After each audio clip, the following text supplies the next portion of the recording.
کې مهمان خصوصي چې نن زموږ محفل ته د ډېر لرې نه راتلونکی و، خو سفر چون بیا د کراچۍ نه تر دې پورې راتلل دا یو ځان ته مشکل سفر دی. که ګاډي ټیک وي او که ټیک وي یا په لاره باندې مختلف قسمه عوارضو سره مخامخ کېدل، نو دوی ډېر ناوخته راورسېدل. مختصرا د دې خو ته طلبا علما دوی پېژني، خو دې کې د کلي چې کوم کسان مناسي د وفاق المدارس سابقه ناظم هم پاتې دي، د مختلفو شعبو په مختلفو ملکونو کې کار هم کړی دی. په ګول چینل ټي وي باندې داسې مختلف الجزیره دی ټلویزیون باندې هم انټرویو ته دوی غواړي. داسې یو بین الاقوامي شخصیت دی. د طلباو علماو ترمنځ خدا د تعارف محتاج نه دی. 2013 کې چې دی نو کوم ریسرچ یونیورسټو کولو په 100 متاثر کن افرادو کې د دې نوم شمار کړی دی چې دا هغه شخصیت دی چې د دې نه خلک متاثره کېږي. زموږ د ټولو قائد فضل الرحمن صاحب د هغې خاص خصوصي ترجمان هم دی. مختلف سفر یې دا سره شوي دي او بیا په مختلفو اسلامي ممالکو کې بلکې تمام ممالکو کې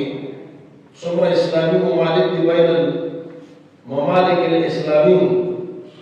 هغې کې چې دی الداعي الکبیر باللغة العربية ويجتهد في كل المملكة العربية خصوصا المملكة الإسلامية الباكستان باللغة العربية. والشيخ يتكلم باللغة العربية وحين يتكلم من جو مصريون شاميون سعوديون كلهم يتحيرون من تكلمه. ما شاء الله ما شاء الله.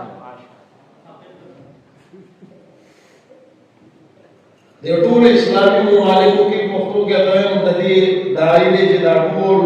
که پښتانه وي که پنجابی دی اردو وي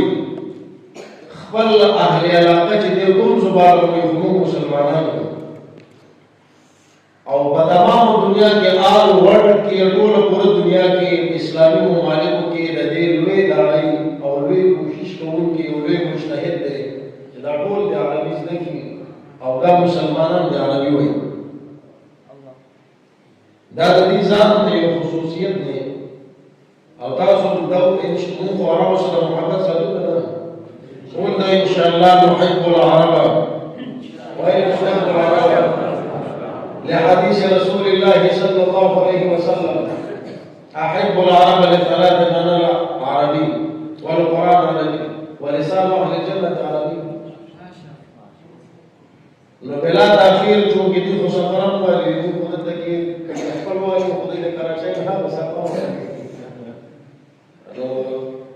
د دې باندې محفل کې هغه شرکت مو چې تاسو هم ستړي شوي وو د دې د زړه نه شکریا ادا کوم چې دا هغسې نه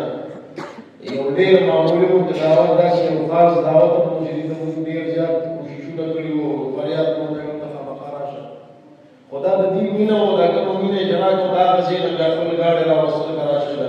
دا هغه چا ته پته نه وي د کراچۍ سفر یې کړی اوس چې چا د کراچۍ سفر نه وي کړی نو هغه ته څه پته لګي کراچۍ کوم ځای کې ده هغه یو کوشش وي حج ته تللی او چلالو خلکو اوس مو ویل الله ومنلی د الله قدرت مې اوس ومنل